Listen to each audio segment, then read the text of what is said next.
मैं चाहता था कि अपनी मुफस्सिल रिपोर्ट ऐसी भेजूं कि मेरे सीनियर्स खुशी से उछल पड़े। अगली सुबह मैंने जब गुज़िश्ता रात की मालूमात का दोबारा जायजा लिया तो मुझे ये महसूस हुआ कि यह कामयाबी बहुत मामूली थी।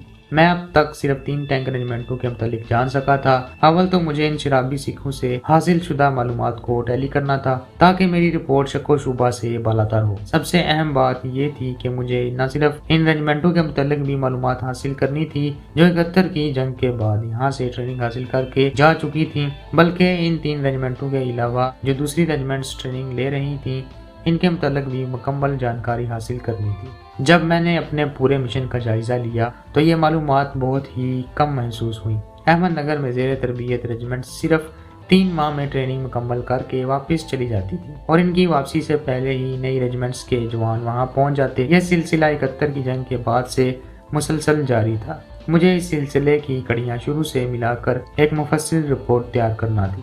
ब्रिगेड हेडक्वार्टर जो इस ट्रेनिंग का जिम्मेदार था, इसके दफ्तर में या डिवीजन हेडक्वार्टर में यकीनन कोई ऐसी फाइल होनी चाहिए थी जिससे मुझे तमाम मालूमात हासिल हो सकती थी। अहमदनगर एक तरह से ट्रांसिट कैंप की तरह था और वहां आने वालों की फाइल या मालूमात मुझे अव्वल दोनों हेडक्वार्टर के दफातर से, दोयम कैंप कमांडेंट के दफ्तर से और सोइम लंगर से मिलने की उम्मीद थी। मैंने इन तीनों जराए में से कैंप कमांडेंट के दफ्तर का इंतखाब किया क्योंकि डिवीजन और ब्रिगेड हेडक्वार्टर में बीसीयू दीगर काम भी होते हैं, जबकि कैंप कमांडेंट वहां आने वालों की सिर्फ आमद, रिहाइश, खुराक और वापसी का जिम्मेदार होता है। मेरे तज्जिये के मुताबिक मुझे इस दफ्तर से मालूमात से भरी एक मुकम्मल फाइल मिलने की उम्मीद थी। कैंप कमांडेंट के दफ्तर तक रसाई के लिए मैंने एडीओस के क्लर्क का इंतखाब किया। जब एक बार फैसला कर लिया तो फौरी ही तैयार होकर एडीओस के दफ्तर की तरफ रवाना हो गया और सिक्योरिटी और चेकिंग के मरहले से गुजर कर मैं इस क्लर्क बादशाह के पास जा पहुंचा। गुज़िश्ता रात न मिलने का उज़र ये किया कि तबीयत नासाज थी। एडीओस के दफ्तर में चूंकि मकामी ठेकेदार टेंडर देने, सप्लाई और रकम की वसूली के लिए अक्सर आते रहते हैं और क्लर्क साहिबान से दूसरे टेंडर देने वालों के मुतालिक भी मालूमात हासिल करते हैं, इसलिए यह दफ्तर गैर फौजी अफराद से भरा रहता है। मुझ पर भी कोई शक नहीं कर सकता था क्योंकि मैं भी ज़ाहिरन चाय की फरोख्त के लिए वहां आया था। लिहाजा मुतल्लिका क्लर्क से दफ्तरी औकात में मिलने और रवाबत बढ़ाने में मुझे कोई खतरा महसूस ना हुआ। मैं इसके पास जाकर बैठ गया और इधर उधर की बातें करने लगा। मैं मौके की तलाश में था और जल्द मुझे मौका मिल गया। खाने के वक्फे में वो मुझे कैंटीन पर ले गया और हम एक अलग थलग टेबल पर बैठ गए।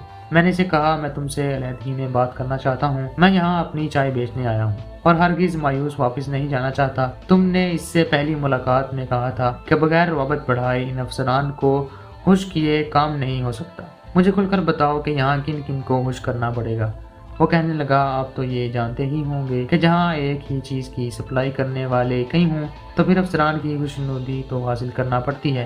यहाँ पर एडीओस और डीएडीओस के अलावा लंगर इंचार्ज और मैंने फ़ौरन ही लुकमा दिया कि कैंप कमांडेंट को भी खुश करना होगा। इसने इस बात में सर हिलाया। मैंने इसे कहा कि ये सब मैं तुम्हारे ज़िम्मा लगाता हूँ कि मुझे लंगर इंचार्ज और कैंप कमांडेंट से मिलवा दो। अगर मैं अपनी चाय यहाँ फरोख्त करने में कामयाब हो गया तो इसका सेहरा तुम्हारे सर होगा और तुम भी फायदे में रहोगे। ये कहते हुए मैंने 2000 रुपये चुपके से इसके हाथ में थमाए। वो पहले तो इनकार करता रहा लेकिन इसका इनकार रस्मी था। मैंने जरा जोर दिया तो इसने वो रुपए जेब में डाल लिए। मैंने इसे कहा, ये महज पेशगी है, तुम मेरा काम करो और मैं तुम्हें मुस्तकिल खुश करता रहूंगा। इसने मुझसे सवाल किया, आपके कहने के मुताबिक आपकी चाय की क्वालिटी बहुत आला है और कीमत कम। अगर आपको चाय सप्लाई का ऑर्डर मिल जाए तो आपको सप्लाई बरकरार रखने के लिए कुछ लोगों को हर 3 माह बाद खुश करना पड़ेगा। इस तरह तो आपका मुनाफा नुकसान में बदल जाएगा। मैंने हंस कर कहा, यह कारोबारी राज है, लेकिन मैं तुम्हें बता देता हूँ कि मैं आहिस्ता आहिस्ता अपनी चाय की क्वालिटी को कम करता जाऊंगा और गैर महसूस अंदाज में ये नुकसान नफा में बदल जाएगा। मैंने इसे कहा कि मैं एक बड़े कारोबारी खानदान यानी चोपड़ा फैमिली से हूँ और हमको समझाया गया है हर काम में फौरी मुनाफा का ना सोचो, बल्कि अगर शुरू में कुछ नुकसान भी उठाना पड़े तो उठाओ, क्योंकि यही नुकसान बाद में बड़े मुनाफा में बदल जाता है। गर्ज ये कि मैंने इसे इस तरह ज़हनी तौर पर अपने काबू में किया कि इसने मुझे इसी वक्त लंगर के इंचार्ज और कैंप कमांडेंट से मिलवाने की हामी भर ली और मुझे लंगर की तरफ ले गया। लंगर इंचार्ज इस वक्त फौजियों में खाने की तकसीम का जायजा ले रहा था और हासा मसरूफ था। क्लर्क ने इसे अपनी तरफ मुतवज्जा किया। वो सूबेदार था और पुराना खाक दिखाई देता था। मेरा तारुफ कराने के बाद क्लर्क ने इसे कहा कि इनकी चाय आपके पास आएगी, इसे पास करना आपका काम है। ये मेरे दोस्त हैं और इनका काम जरूर होना चाहिए। ये आपकी सेवा भी करेंगे। लंगर इंचार्ज ने मेरा जायजा लिया और कहा कि साहब माल ठीक हो तो हम क्यों कर अनफिट करेंगे। साथ ही इस क्लर्क को कहा कि वो मुझे शाम को इसके क्वार्टर में ले आए। वो बमा फैमिली वहाँ रहता था। मैंने हामी भर ली और फिर हम कैंप कमांडेंट के दफ्तर की तरफ चल पड़े। कैंप कमांडेंट का दफ्तर क्वार्टर गार्ड से मुंसलिक था। कमांडेंट एक फुल कर्नल था और इस वक्त खाने के वक्फे में गया हुआ था। इसके दफ्तर के तकरीबन सारे क्लर्क मेरे हमराही क्लर्क के हाथ से जानने वाले थे। इनकी बेतकल्फी देखकर मुझे एहसास हुआ कि अंदर ही अंदर एडियोस के दफ्तर से लेकर लंगर और कैंप कमांडेंट में एक जंजीर बनी हुई है और सब मिल बांट कर खाते हैं। कैंप में ट्रेनिंग के लिए फौजी जवान सिर्फ 3 माह के लिए आते थे। इस दौरान की खुराक, साबन और तमाम वो अशिया इनको फ्री मुहैया की जाती। इनकी क्वालिटी में हेर फेर करके और ठेकेदार से मिली भगत करके ज्यादा कीमत के टेंडर मंजूर करवाए जाते। इसीलिए इन तीनों के दफातर के क्लर्क आपस में हाथ से बेतकल्लफ थे। तमाम हालात का मुकम्मल जायजा लेने के बाद मैं एडियोस के क्लर्क के हमरा वापस लौट आया। शाम को मुझे लंगर इंचार्ज के घर जाना था। एडियोस के क्लर्क को अब मैं आइंदा श्याम बुलाऊंगा। श्याम ने वापस आते हुए मुझे कहा कि लंगर इंचार्ज को खुश करने के लिए मुनासिब रकम हमरा ले आऊं। शाम 6 बजे के करीब मैं होटल से फिर छावनी की तरफ रवाना हुआ। श्याम मुकर्रा जगह पर मेरा मुंतजिर था। हम दोनों लंगर इंचार्ज के घर 7 बजे पहुंच गए। लंगर इंचार्ज फैमिली क्वार्टर में रहता था। इसने हमें एक कमरे में बिठाया। रस्मी गुफ्तगू और आदत वाजे के बाद इसने खुद चाय की बात छेड़ी और अपनी अहमियत जताने के लिए कहने लगा कि अगर मैं चाय को पास ना करूं तो एडियोस वाले कुछ नहीं कर सकते। और मैंने 1200-1300 अफराद को खुराक के मामले में मुतमईन करना होता है। सूबेदार बनते बनते एक सिपाही को 22-23 साल लग जाते हैं और वो रिटायरमेंट के करीब होता है। और ऐसा सूबेदार अगर किसी ऐसी जगह पर लग जाए तो फिर बहुत कम ही ऐसे होते हैं जो अपने हाथ साफ रखते हों। सूबेदार ने साफ अल्फाज में कहा कि आपकी चाय मैं न सिर्फ पास करूंगा बल्कि तारीफ भी करूंगा, लेकिन ताली दोनों हाथों से बजती है। सूबेदार को राह रास्त पर लाने का मैं अभी सोच ही रहा था कि इसने खुद मेरी मुश्किल आसान कर दी। इसने कहा कि सिर्फ जवानों और एनसीओज के लिए रोजाना 4000 से ज्यादा बड़े कप की चाय बनती है। इससे आपको अंदाजा हो सकता है कि आपकी कितनी चाय हम इस्तेमाल करेंगे। चाय की मंजूरी के दूसरे मरहले आप खुद तय करेंगे। जिस तारीख से आपकी चाय लंगर में इस्तेमाल होनी शुरू होगी मैं 5000 रुपया माहवार आपसे लूंगा। मैंने मंजूर कर लिया और इसे पेश की 2000 दिए।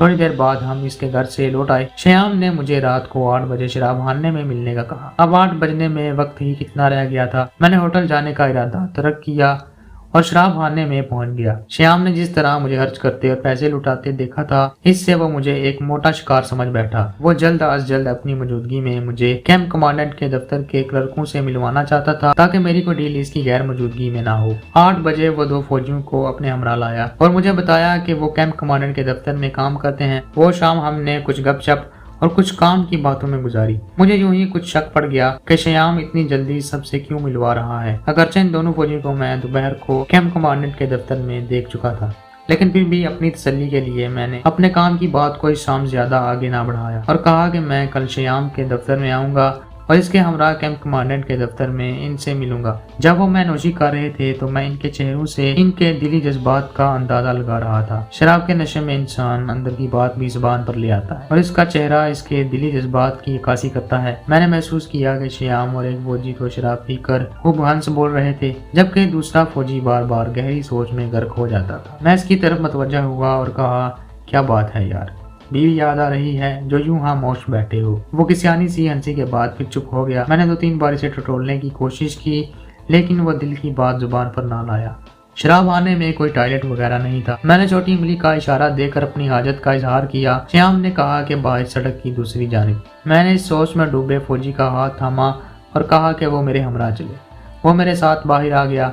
सड़क की दूसरी जानिब फारग होकर मैंने इसे कहा, ऐसे माहौल में जहाँ इंसान सब गमों से आज़ाद हो जाता है, तुम क्यों गमगीन बैठे हो? परेशानियां मुझे भी ढेर सारी हैं, लेकिन हर परेशानी का कोई ना कोई हल निकल जाता है। अगर तुम चाहो तो मैं तुम्हारी हर मुमकिन मदद करने को तैयार हूँ, और अगर चल सकते हो तो यहाँ से वापसी पर मेरे हमरा होटल चलो, वहाँ सुकून से बातें करेंगे। वो कुछ देर सोचता रहा और फिर बोला कि साहब, आप पहली बार मुझे मिले हैं और मेरी परेशानी को बाम गए हैं, और यहाँ मेरे साथी जो सारा वक्त मेरे साथ रहते हैं, इन्होंने कभी मुझसे नहीं पूछा कि क्या बात है। आप में मुझे एक हमदर्द इंसान का दिल दिखाई देता है। मैं वापसी पर आपके हमरा होटल चलने को तैयार हूँ। शराब आने से मैं आधे घंटे बाद आऊँगा और आपके होटल में सिविलियन लिबास में पहुंच जाऊंगा। आप भी मेरे आने के बाद जल्द आने की कोशिश कीजिएगा। मैंने इसे दिलासा दिया और हम वापस आ गए। मैंने इसके गिलास में ज्यादा शराब मुंडेली ताकि वो और ज्यादा नशे में हो जाए। कुछ देर बाद इसने सर दर्द की शिकायत की और सबसे माजरत करके बाहर चला गया। हमारे टेबल पर महफिल इस वक्त शबाब पर थी, इसलिए दूसरों ने इसके जाने का कोई